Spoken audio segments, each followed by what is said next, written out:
Estamos ao vivo.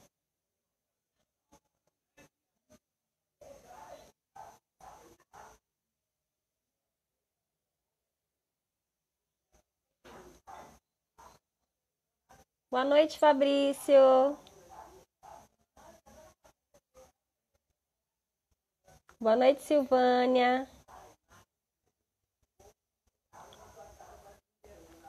Deixa alguém mais entrar. Vamos ver se... Boa noite, Fernanda. Boa noite, Daisy.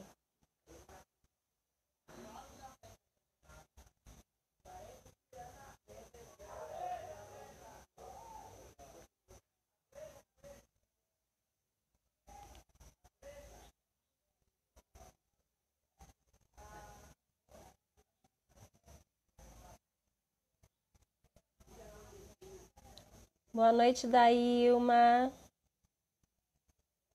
Está sem som? Eu vou tirar o fone, então.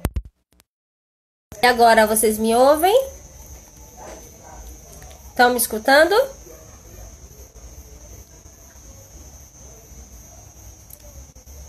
Bem melhor, né? Então, gente, boa noite. Obrigada mais uma vez pela presença, pela participação de vocês.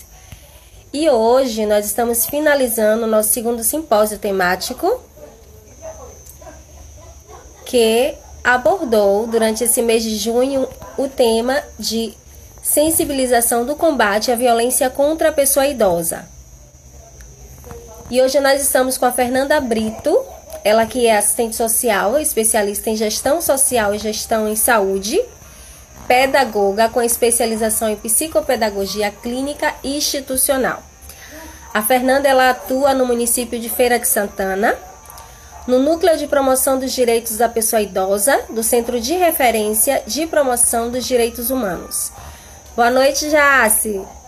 E hoje nós convidamos ela para participar conosco desse bate-papo e conversar conosco sobre os enfrentamentos diários que ela tem em conseguir, de fato,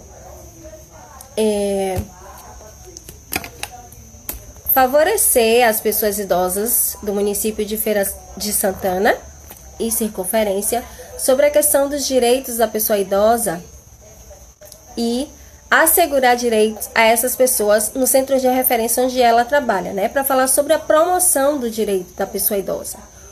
Como efetivar essa promoção de direito. E eu vou chamar a Fernanda aqui. Ela já entrou. Fernanda. Tá? Vamos aguardar ela entrar. Boa noite, Valdísia. Olá, gente.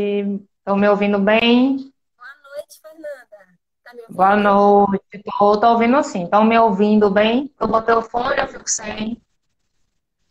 A internet de Fernanda parece que tá um pouquinho lenta. Deixa eu tirar então. Aqui. Deixa eu ver.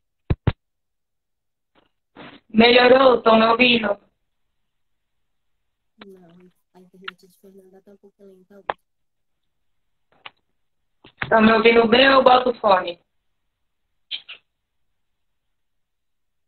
Boto? Eu vou colocar o fone, eu não tô ouvindo Fernanda direito. A internet dela não tá bem, gente. Peraí. Estão me ouvindo agora? Tá melhor? Agora eu escuto ela. Vocês estão me ouvindo? Estão me ouvindo, gente? Eu tô te ouvindo. Pronto, perfeito. Então vamos lá, Fernanda. Eu já fiz a sua apresentação, mas se você quiser complementar com mais alguma coisa, fique à vontade. Assim, quem me conhece um pouco, eu sou assistente social em Feira de Santana, desde 2018 no município, apesar de ter formação já há 8 anos.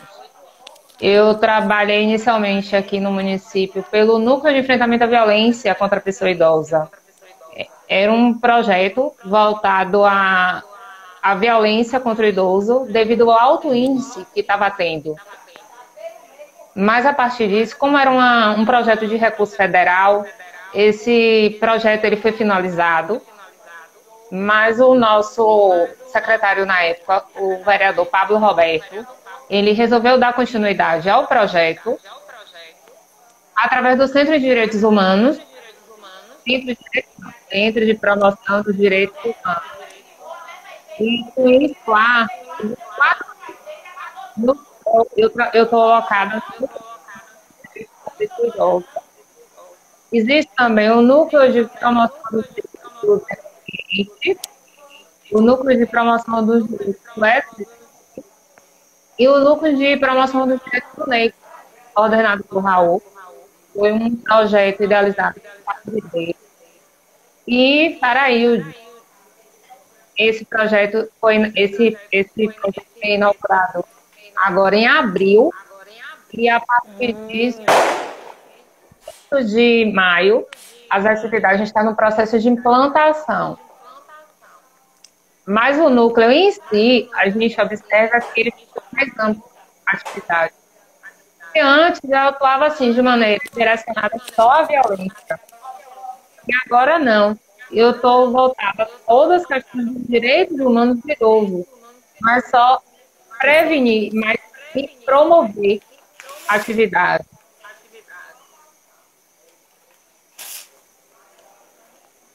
Então, assim, eu anotei algumas coisas para ir falando, vocês vão me perguntando para estar sendo questionado, certo?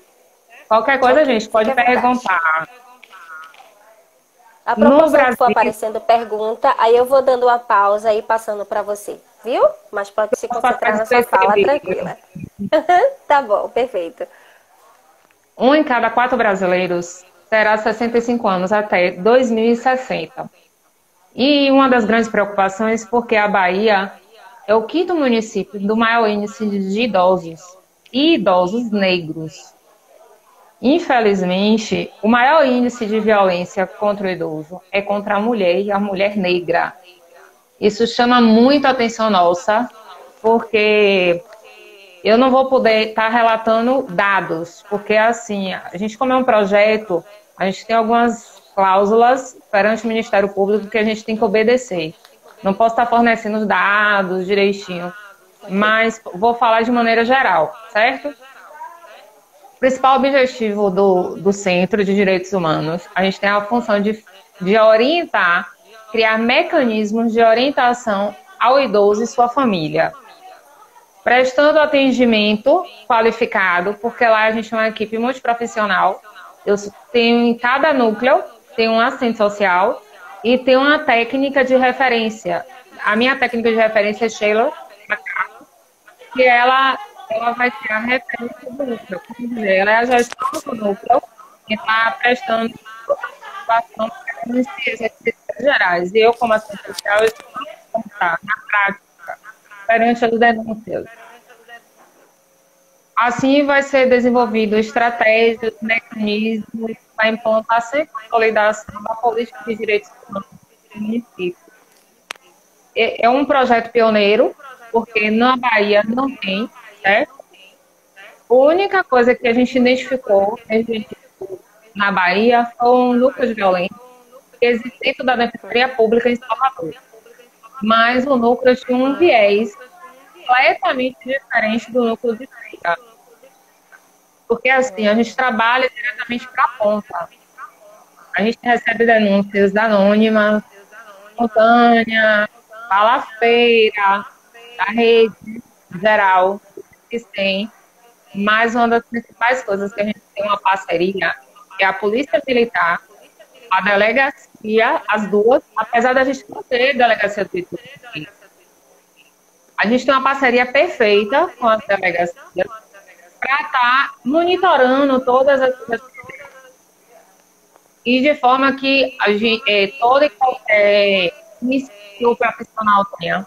Porque assim, a gente não é ligado nem à proteção especial, nem à proteção básica.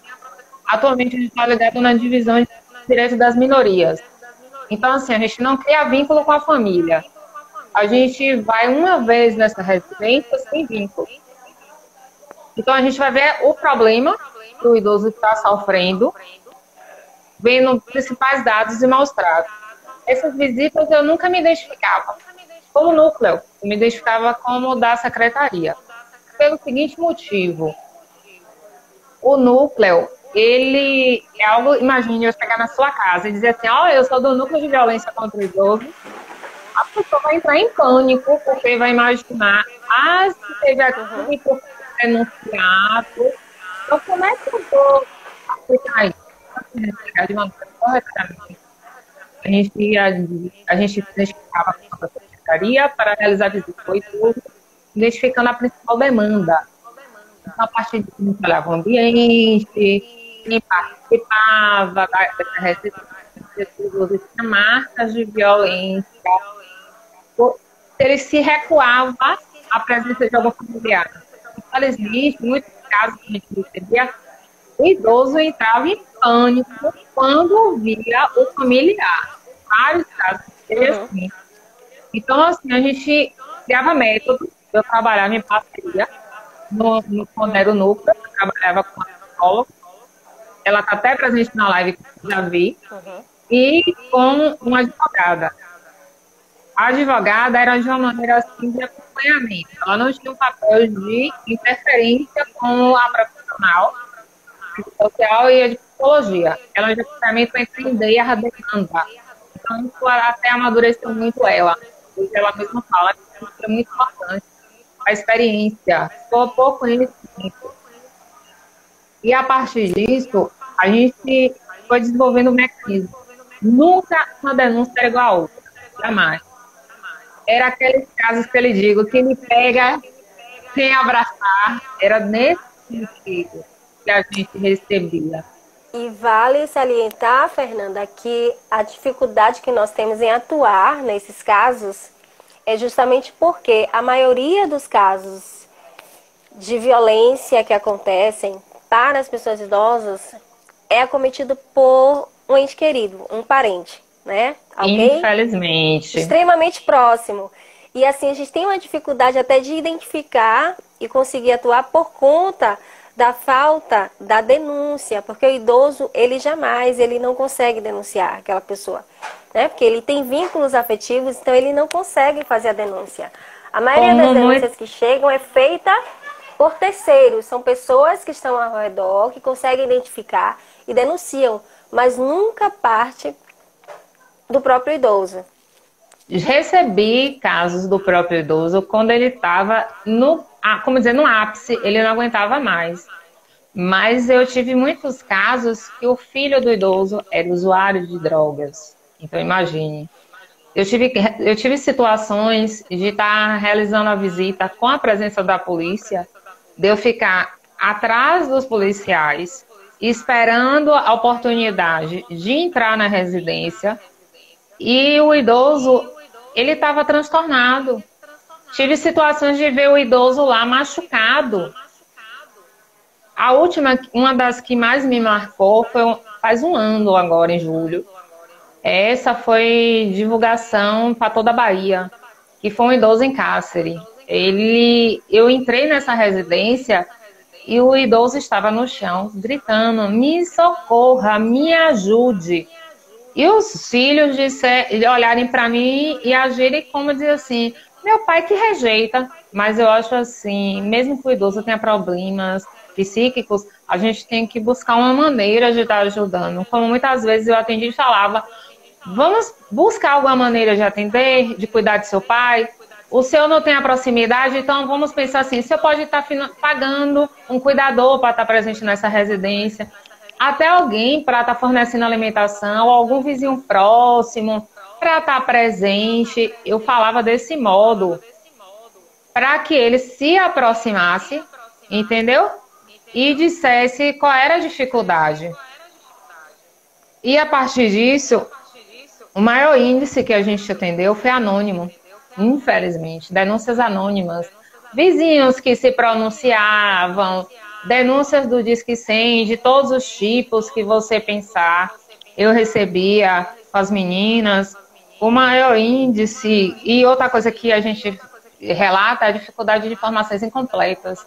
No centro agora, eu estou há poucos dias e comecei a receber denúncias que com informações incompletas. Então, assim, é um pedido que eu faço a todos os profissionais.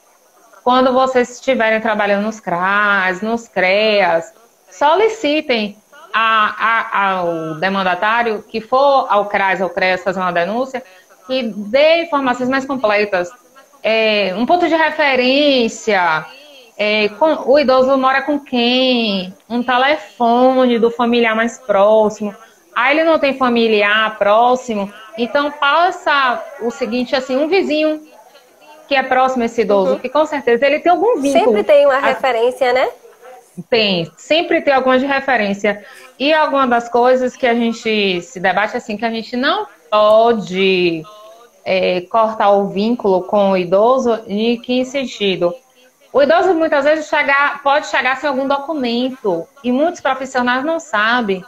A gente é obrigado por lei a estar recebendo esse idoso, tanto pela Lei Orgânica da Saúde, pela Constituição Federal, no artigo 96, que fala que a gente é dever do Estado garantir a saúde desse idoso. No artigo 135 do Código Penal também, que fala que toda e qualquer pessoa tem que promover assistência. Então, analise, a gente tem que promover assistência a todo e qualquer profissional. Não importa eu lá no centro, você aí pela ONG, as meninas por CRAS, não importa. Se um cidadão nos procurou pedindo ajuda, mas está sem documento, não importa. A gente tem que fazer a escuta desse demandatário, saber o porquê da procura, porque eu lhe dou um exemplo claro. Eu lembro de um dos casos que eu recebi no início do ano, uma idosa chegou lá em Plantos, eu não escutava nada. Mas só de eu ficar calada, prestando atenção na angústia dela, você não tem noção do que ela ficou grata. Só de eu parar de ouvir. Porque muitos profissionais ficam esse joga, empurra de rede. Ele está precisando só um exemplo de uma vacina. Aí manda para um posto, manda para outro posto, esse demandatário, coitado, fica aí rodando. Igual um peru. De casa, local, e sim uma informação. Ou então ele quer participar de uma atividade. Aqui em Feira a gente tem conhecido o Centro de Convivência Dona Zazinha Cerqueira. O nosso centro, ele é muito famoso na cidade por ser atividades bem diversificadas para todos os grupos de idosos. E lá, o núcleo inicialmente foi implantado lá. Se eu disser a você que eu encontrei violência sexual, abuso dentro do centro, de um demandatário sofrer. Então, imagine. Ou então, outros casos do demandatário tá se negando ao tratamento de saúde. Eu lembro como hoje, visitei um caso que o demandatário, ele estava já, ele era para fazer hemodiálise. E ele se negava, ele não contou para ninguém que ele tinha que fazer hemodiálise. E as filhas eram agentes comunitárias de saúde. E a mãe só no primeiro andar. Quando eu fui fazer a visita e comecei a apertar a idosa, que ela tinha que fazer o tratamento, tudo, a filha achou um absurdo. Porque ela, agente de saúde comunitária, como é que eu deixo um encaminhamento de um núcleo de violência para essa mãe? Então, hoje a gente criou mecanismos até para dar andamento aos casos. Se a idosa se recusar, a gente criou um termo, juntamente com a advogada, a gente criou um termo que a idosa possa assinar, dizendo que ela se recusa ao acompanhamento do nosso serviço, que é uma decisão dela, e a gente tem que acatar, porque senão a gente está ferindo o Estatuto do Idoso, a gente está ferindo a questão dos direitos humanos, a gente tem que proteger nossa idosa. Então, a gente cria vários mecanismos pensando nisso. Um deles, que eu vou estar citando agora, é assim, o que chama mais atenção, que os índices de violação dos direitos humanos que a gente percebe, acontece mais nos bairros de classe média alta. Isso é algo bem abrangente. Imagine você chegar na porta de uma residência, você vê aquele portão bonitão, aquela casa arrumadona. Eu já cheguei na porta e vi grifos. E quando a dona da residência se debateu comigo, você vê a pessoa pálida, nervosa, porque não imaginava nunca que ia ter uma visita naquele momento. Outros casos que eu já me debati, e a importância do centro hoje, como eu falo com o Fábio, para mim é fantástico. Porque a gente trabalhava de maneira ampla, todos os públicos, mas a gente era uma equipe pequena. E hoje, pelo Centro de Direitos Humanos, eu vou atender um idoso negro, eu posso chamar as meninas do núcleo do negro para estar participando junto comigo na garantia dos direitos desse idoso. Eu posso estar atendendo um idoso deficiente, eu vou chamar as meninas do núcleo do deficiente para estar junto comigo na garantia dos direitos. Então, assim, nosso município está muito à frente nesse sentido para poder estar garantindo esses direitos dos nossos idosos. Então, a gente tenta interferir, mas obedecendo à vontade desse idoso. Eu não posso deixar de citar também que um dos principais parceiros que eu tenho, eu digo que são meus amigos, são os majors do nosso município, Major Fernando, que é um dos principais da área da 66. Ele é uma pessoa parceiríssima. O capitão Rosa Wilson, que é o da SICOM, que é o sistema de inteligência que é responsável pelo 190. Trabalhei em perfeita parceria com ele o tempo todo. Tanto que quando eu disse a ele, Rosa Wilson, eu vou fazer uma live, viu? Vou participar de uma live. Me passa as informações aí, como é que tá a realidade do município? Ele deu risada. Eita, Nanda. Aí eu disse, não se preocupe não, que eu falo o seu nome, ele riu. Aí ele brincou. Ele é ótimo, um grande parceiro. E ele me falou o seguinte, no ano de 2020, até a presente data, já tivemos 59 casos de que foi chamada a polícia, sendo que 26 casos foi casos de violência grave. Pode falar. Estou ouvindo alguns questionamentos subindo aí, agora não estou prestando atenção. Isso. Fernanda, só uma ressalva aqui. Eu não sei o nome da pessoa. A página dela é Diário de um Assistente Social. Ela botou uma seguinte observação aqui pra gente. É Olívia? Ela disse que mas tem locais que forçam o profissional a forçar o demandatário a aceitar o tratamento. Eu diria assim, que não seria um forçar, mas a gente tem a obrigação de viabilizar esse tratamento para ele. Porque a gente tem que garantir. Conforme for a situação, a gente acaba sendo conivente e pode responder por isso. Né? Isso, e é o que porque você estava falando. É todo um processo de atuar nesse sentido. A gente não pode se colocar em parcial diante de determinadas situações que a gente vê.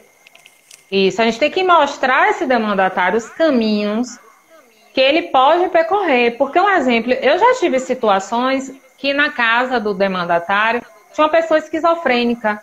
Ele já deu uma pancada no idoso e o idoso já tinha aberto um boletim de ocorrência, o caso estava lá arquivado. E assim eu ficava, meu Deus, o que é que eu vou fazer em cima disso? Porque é o filho desse idoso. Esse idoso não tem outra pessoa para deixar esse filho. E esse filho não aceita o tratamento. Então, acaba se tornando uma maneira de eu ter que trabalhar com toda essa família. Eu não trabalho só com o idoso. Então, assim, um exemplo desse caso, eu lembro, eu chamei o CRAS para estar presente nesse caso. Eu chamei o psicólogo do CAPES para estar garantindo esse atendimento a esse demandatário específico. Apesar dele ter sido filho desse idoso e não era minha área, mas por o filho estar sem tratamento, esse idoso chegava para mim. Então, como é que eu ia fazer? Então, essa ação que o Centro de Direitos Humanos adotou, da gente atender a demanda, a partir disso a gente vai prestar o primeiro atendimento. Desse primeiro atendimento, a gente vai ver a necessidade que ele precisa, qual é o caminho que ele vai necessitar nesse momento. Então, a gente vai seguir nesse caminho, fazer todas as solicitações à rede. Na casa desse demandatário, ele não tem BPC, então vou ver esse acompanhamento com o CRAS. Mas nessa casa tem um filho adolescente ou uma demandatário que é usuário de drogas e não aceita acompanhamento. Então já vou ver uma parceria com o CREAS para estar continuando o trabalho dessa família. Mas pode ocorrer também que tem um caso de saúde mental. E aí vou trabalhar com a rede do CAPES. E essa rede que chama mais atenção, a rede do CAPES está sufocada. Então as meninas via maneiras da gente estar promovendo. Vou dar um exemplo de uma situação que eu estou acompanhando desde quinta-feira. Por causa do período de calamidade devido à pandemia, os hospitais eles não estão recebendo visitas. Um dos casos que me chamou a atenção esses dias, porque assim, o idoso, ele tá internado em um hospital específico, e a família não está tendo acesso às informações desse demandatário. E aí? É um papel do centro? É um papel da onde? Aí eu lhe digo, o principal papel desse caso é uma fiscalização do Conselho do Idoso. Que o Conselho tem um papel fiscalizatório e aí ele vai dar esse direcionamento. Ele vai visitar esse hospital específico para saber como é que está sendo o procedimento de garantia desse atendimento, da passagem de informações para esse idoso. E nesse sentido, a partir disso, a gente criou um método. A gente vai trabalhar, criar um informativo, porque o centro é um centro de promoções. Então, assim, a gente vai criar um informativo para passar para toda a rede de hospitais públicos e particulares do nosso município, para informar que os idosos estão assistidos e eles têm que garantir que a família tem acesso ao estado desse idoso. Então, a gente criou essa metodologia para que o idoso esteja protegido, porque se no hospital não está fornecendo informação, por que não está fornecendo? Então, a gente vai procurar saber o motivo. E, segundo, a gente tentou o quê? Que toda essa rede passe informando.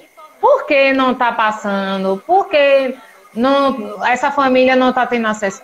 Concordo. Essa família não ter acesso aos hospitais? Concordo. Porque, infelizmente, a gente tem que preservar essa família do risco da pandemia. E o hospital é o foco. Infelizmente, a gente sabe disso. Mas esse idoso lá sozinho tem um risco de depressão, sem ter acesso à família. E aí?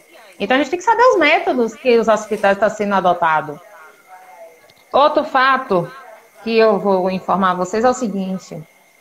A gente acha, não sei se todos conhecem a questão da ficha viva. A ficha viva conhecida pelo Sinan. A ficha viva é uma metodologia utilizada mais pela saúde. Mas a gente vinha verificado que a saúde, só a saúde fazendo essa ficha viva, mas o centro vai receber violência. O núcleo recebia violência. Essa violência não tem que ser repassada para a saúde não tem que ter noção. Até que possa vir uma delegacia para o nosso município. Eles têm que saber o índice de violência que está ocorrendo na nossa cidade. Porque você vê um exemplo, ó, 2017, 30 casos, que foi sinalizado pelo Sinan, pela ficha viva. Em 2018, 32. Se eu lhe dizer que só em 2019 foi 100% depois do núcleo, e em 2020 também a gente passou todos os casos atendidos. E a intenção que o Centro de Direitos Humanos, a gente também tem essa intenção de estar informando quando a gente começar a atender amplamente, está passando esses dados. E tanto que você vê pelo Disque 100, algo que me chamou muita atenção é o seguinte. Em 2018, foi 37,4 mil casos de violência contra idosos denunciados no Disque 100. Em 2019, foi 48,4 mil. Então, imagine. A gente não sabe ainda. 2020, pandemia, idoso preso, sem acesso. A polícia já me relatou que as denúncias pipocaram em relação demais. Então, imagine como é que está a questão de violência contra o idoso nesse período. Os policiais, o núcleo, inicialmente, a gente fez umas capacitações como os profissionais da Polícia Militar agirem. Polícia Militar, a maioria dos profissionais de feira. A gente orientando a questão do atendimento. Porque o que a gente percebia? Vários profissionais, eles passam pelo mesmo roteiro o tempo todo, né? Então, eles tinham o costume de ver alguns idosos sentados no passeio. Aí, esse idoso, naquele caminho, nunca mais ele viu. Depois dessas nossas capacitações, sabe o que a gente encontrou? E policiais prestando socorro imediato a idosos sem acompanhamento. Um dos casos que eu vou lhe dar um exemplo foi de Major Átila, Major da Rudesp. Ele disse que estava passando na rua dele, ou é próximo, eu não lembro agora. Ele disse que ouviu gritos fortíssimos nessa rua e ele chamou uma viatura da Rudesp no momento. Sabe o que tinha acontecido? A idosa estava sendo espancada pelo filho usuário de drogas. Então, assim, a capacitação dos profissionais da Polícia Militar é muito importante, assim, que ele adotou um olhar mais sensível perante os casos, de como proceder com esse idoso. Esse idoso que já sofreu, um exemplo, eu atendi um caso no final do ano de um idoso que sofreu abuso sexual. Essa denúncia foi passada para mim pela Polícia Militar. Eles me ligaram. Nanda, estou precisando de sua ajuda. Prestei esse socorro durante essa noite e eu preciso de sua ajuda, que a gente prestou atendimento. Porque, assim, ó, muitos casos são casos de polícia, mas o idoso precisa do acompanhamento social. E esse acompanhamento, como é que a gente vai proceder nesse acompanhamento social? Então, a gente fez a busca ativa da família, a gente buscou a rede em si. Graças a Deus, essa idosa específica que eu acompanhei, ela está em acompanhamento da família. E ela vivia no local sozinha. E a denúncia mais grave que eu recebi, imagina, uma idosa de 23 anos. E é importante essa atuação aí do núcleo por conta justamente dessa ausência, né, dessa carência que nós temos de delegacias especializadas no atendimento à pessoa idosa, e que nós temos também uma deficiência dos profissionais que atuam dentro dessas instituições, porque eles não têm um preparo técnico para o atendimento dessas pessoas idosas. Então, assim, esse trabalho do núcleo é fantástico, é extremamente essencial e importante, né? E, de antemão, já parabenizo vocês por todo esse trabalho, você, Fernanda, em especial, como assistente social. Fico feliz, né? E poder conversar com alguém atuante, de verdade, assim, eu estou acompanhando aqui, então, assim, são várias sinalizações aqui de felicitação a você, de parabéns, eu estou muito feliz e orgulhosa, né? Porque quando a gente vê alguém da nossa categoria que de fato veste a camisa e atua com coração, com amor, é extremamente satisfatório e gratificante. Fernanda, parabéns, viu? Fernanda, teve um comentário aqui, eu passei...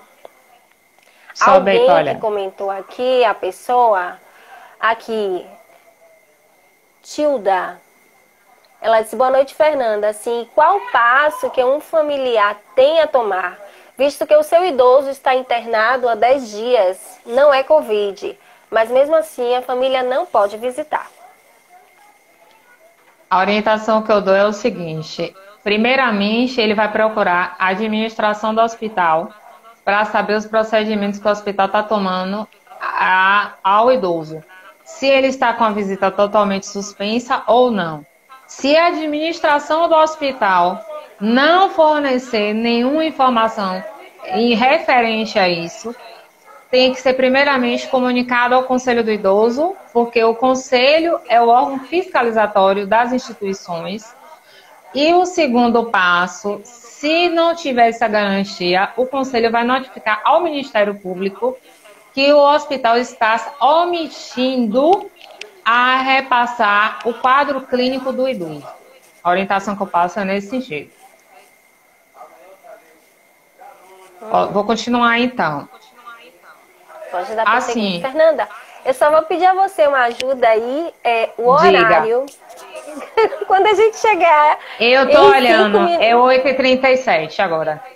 Pronto, quando der 5 para as 9, avisa para poder não fechar sem eu fazer o agradecimento a você, que eu tô no local, eu tô sem relógio. Eu tô na frente do computador, porque eu deixei, porque aí eu vi a hora. Tá bom. Ó, eu deixei para a parte agora da outra, como dizer, da outra metade, falar das leis. Porque, assim, o núcleo em si, a gente vai trabalhar no meio sócio-jurídico, certo? E o meio sócio-jurídico, muitos profissionais não têm essa experiência.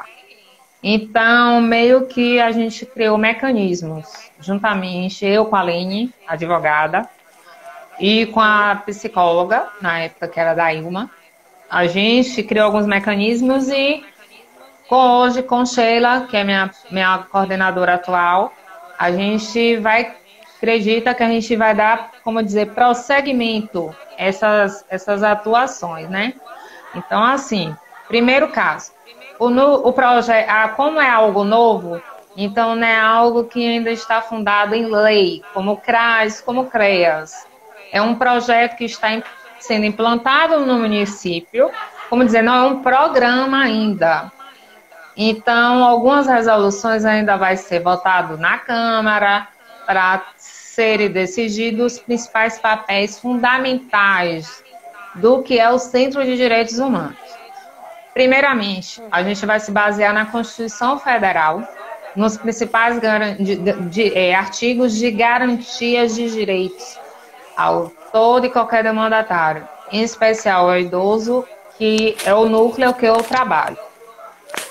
Existe também a Política Nacional do Idoso. É uma política nova, que a gente sabe, e essa política, para ser ativa, necessitamos que a gente convença o idoso a aceitar o acompanhamento da profissional.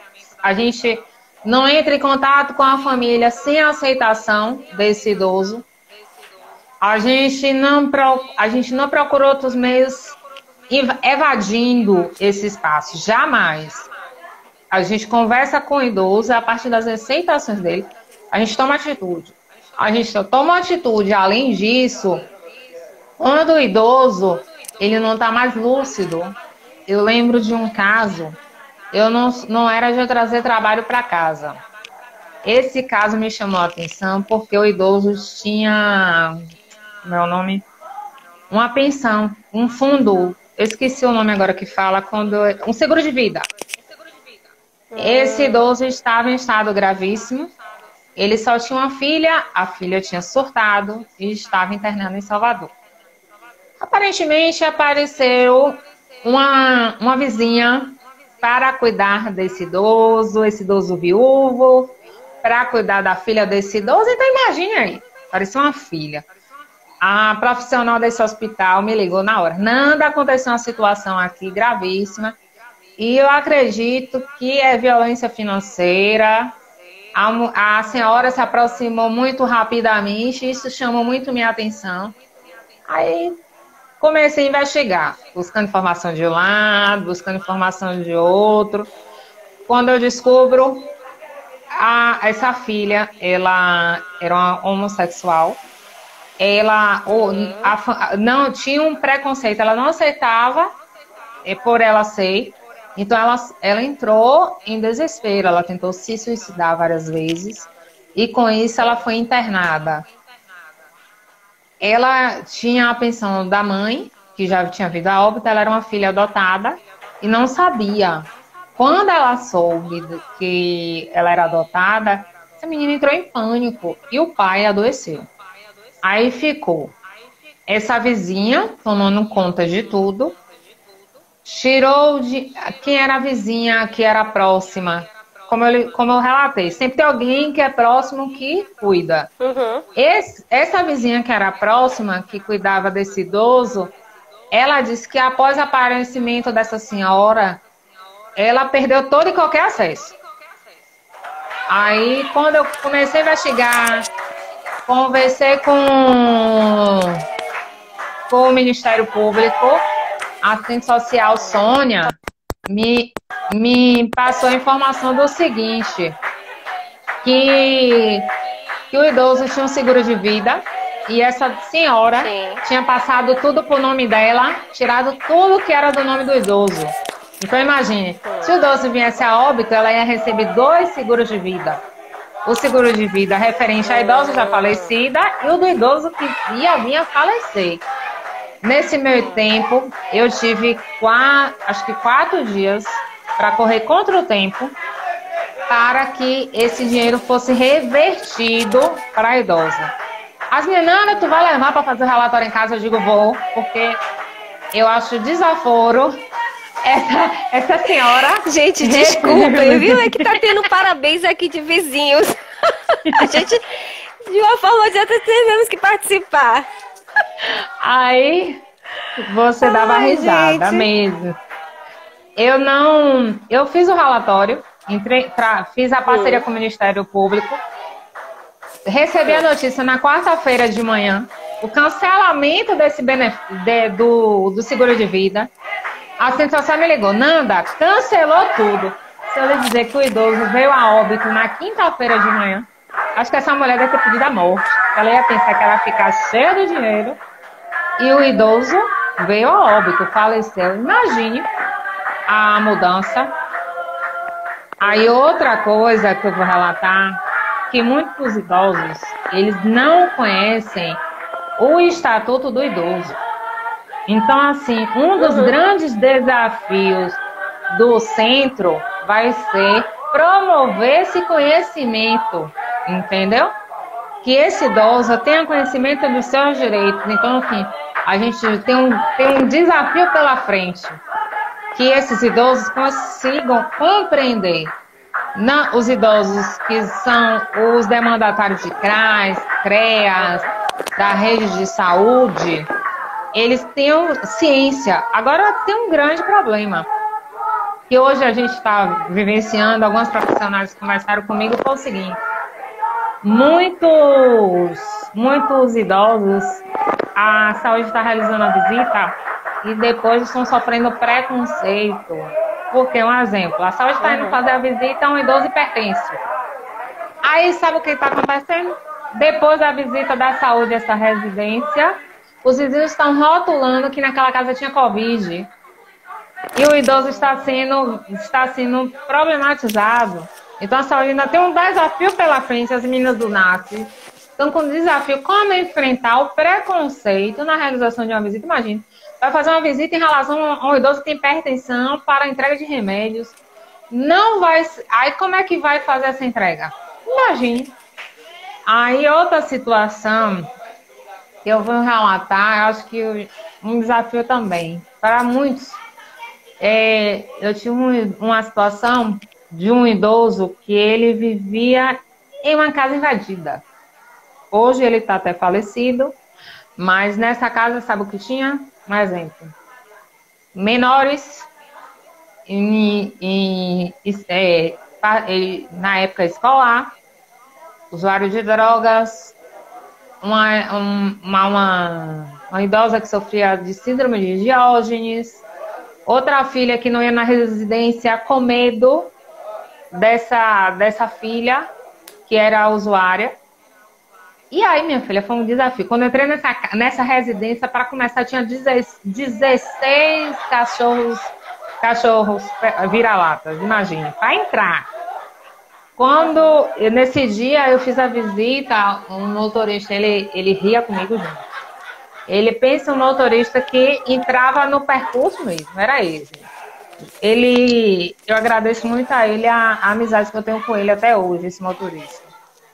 Ele foi comigo nessa residência, minha estagiária estava presente. Tinha uma cama na área da frente. Um vento, a idosa lá, camada de fraldas, as pernas inchadas, pesadas. O mato, misericórdia. Aí começa o primeiro desafio. Descobrir de quem era aquela residência. Depois eu descobri que a igreja fazia altas doações de cestas básicas para essa idosa. Imagine, então a idosa para ali estava cômodo. A pensão dela estava na mão de uma neta de menor, que nem morava lá. Então era, olha quantos casos, violência financeira, a idosa sem garantia de uma residência, usuário de drogas, e a idosa aí passou mal, foi internada. Aí foi minha chance de poder atuar. Notifiquei a Secretaria de Serviços Públicos, notifiquei a Secretaria de Administração para fazer a busca de quem era a residência, solicitar a limpeza, e aí em parceria com, na época, o secretário de Serviços Públicos, a gente conseguiu que a limpeza fosse feita nessa residência. E a limpeza que foi feita foi para conta do dono da residência. Então, assim, foi, como diz, um jogo de entraves. Fui procurar a idosa, conversar com ela. Eu digo, mas a senhora não pode ficar nessa residência, me ajude. Ah, mas eu vou para onde? Eu vou ficar como? Eu digo, mas a senhora não pode, me ajude. A senhora tem que ir para um canto, a senhora tem que aceitar. Infelizmente, ela veio a óbito. Em parceria com o CRAS, a gente teve como fazer a garantia do Bolsa Família, o direito do Bolsa Família para a filha dessa idosa, para os menores. Essa filha, ela era, como diz, recicladora, né? Então, assim, o CRAS trabalhou ativamente e após o falecimento eu tive que me omitir. Mas, só para vocês compreenderem esses casos que eu venho trazendo, que, assim, os núcleos do centro não vão trabalhar só. A gente vai trabalhar em rede o tempo todo. Não, é o conjunto.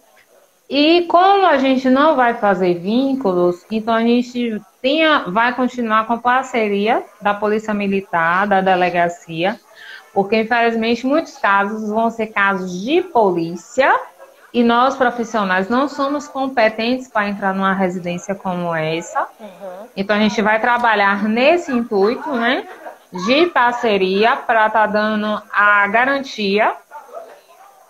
E muitos casos, nossos relatórios, a gente vai citar leis, Código Penal, Código Civil, o Estatuto, tudo para garantia e preservação desse idoso. E no mais, gente, o centro, para quem está me ouvindo, vou fechar agora. O centro fica na... Antes de você finalizar, deixa eu só fazer aqui uma perguntinha aqui de Elivanete Rios. Ela está perguntando a você o seguinte: quando um idoso está em cárcere privado, sendo que o CREAS já foi notificado, mas ainda não foi solucionado, e esse idoso continua na mesma situação, o que fazer? Dá uma orientação aí para ela.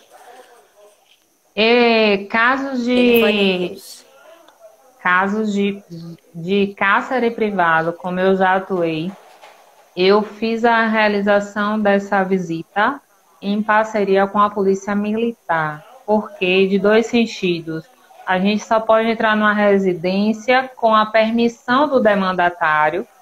A Polícia Militar também só entra perante permissão, mas no momento que é para prestação de socorro, a gente tem toda e total autonomia, prestação de socorro, porque está garantido na lei, certo? Então, assim, você que sabe desse caso de cárcere privado, denuncie no Disque 100, denuncie ao 190, pode, se for aqui no município de Feira de Santana, pode denunciar ao Centro de Direitos Humanos. O telefone de lá é 3226-5413. 3226-5413. Todo e qualquer caso, denuncia todas as redes possíveis. Se você denunciar para 156, que é a rede Fala Feira do nosso município, você não vai ser identificado. Se você denunciar o Disque 100, seu nome será preservado. Então, assim, não se omita, porque uma das coisas que eu sempre relato, que eu penso o seguinte: Como muitas falam, nada, você trabalha por amor e você pensa no próximo. Eu penso no seguinte, eu tenho uma avó de 80 anos, então, avó, tias e tios idosos. Então, eu penso que eles também podem ter um momento de precisar de ajuda e eu quero que eles também sejam ajudados da mesma maneira. Eu ajudo porque eu penso que no futuro também eu vou ser ajudada. Eu penso dessa forma.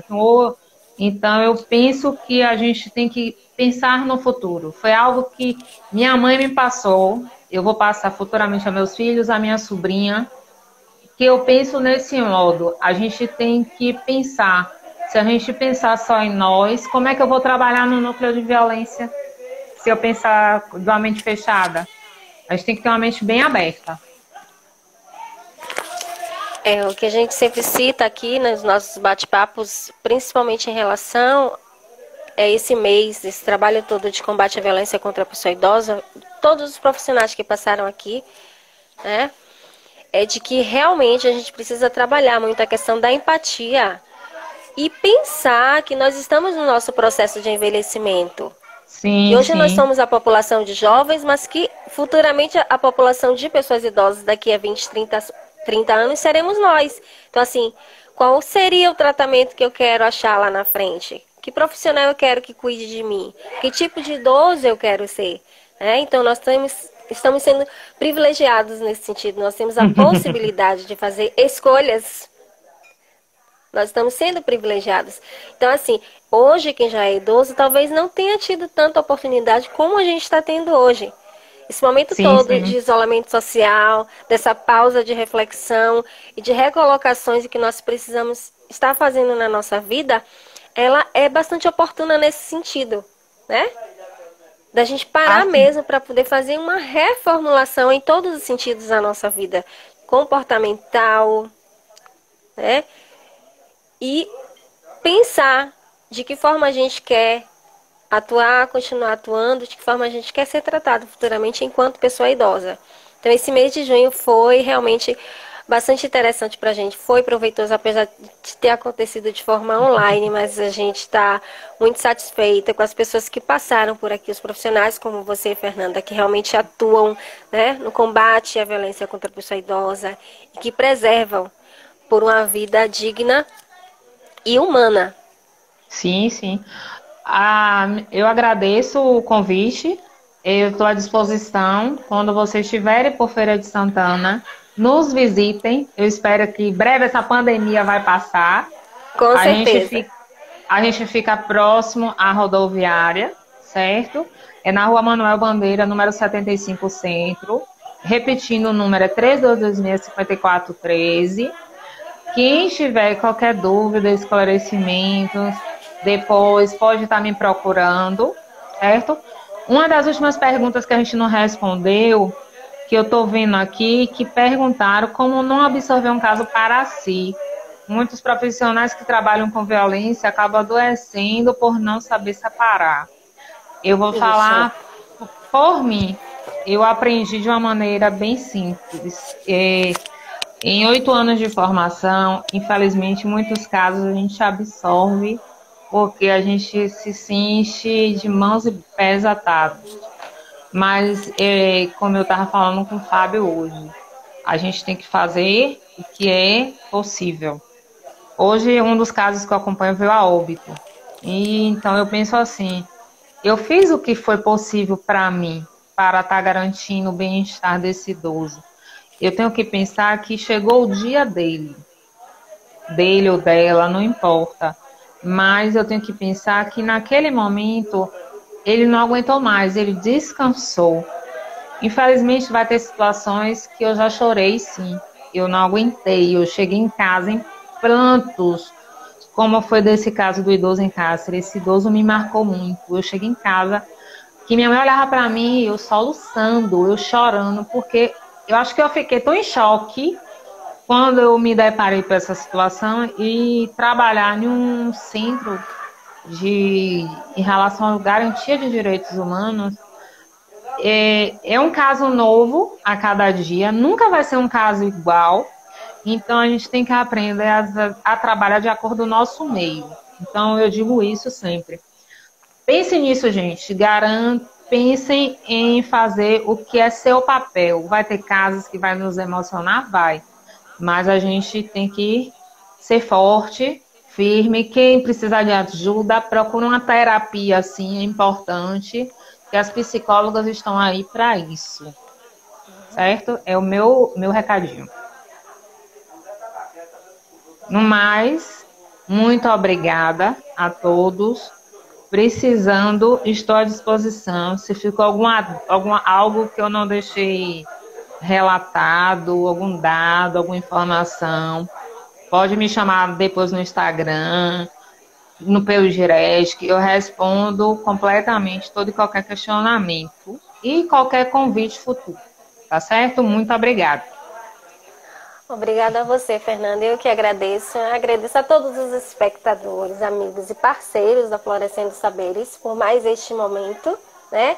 Por dividir esse momento de partilha profissional conosco. Agradeço a você pelo atendimento e a excelência que você faz. Assim, estou encantada, feliz, estou muito feliz. Quem me conhece sabe, né? Em saber que eu tenho alguém aí em feira que realmente sabe, encara de frente e faz acontecer a coisa de verdade, que nós possamos distribuir vários centros desses por todos os locais onde a gente precisar, principalmente aqui na Bahia, no Nordeste. E aí eu queria fechar com vocês agradecendo a Fernanda, mais uma vez, agradecendo a todos vocês, e dizer que no mês de julho nós estaremos falando sobre discriminação racial em homenagem e comemoração ao Julho das Pretas, tá?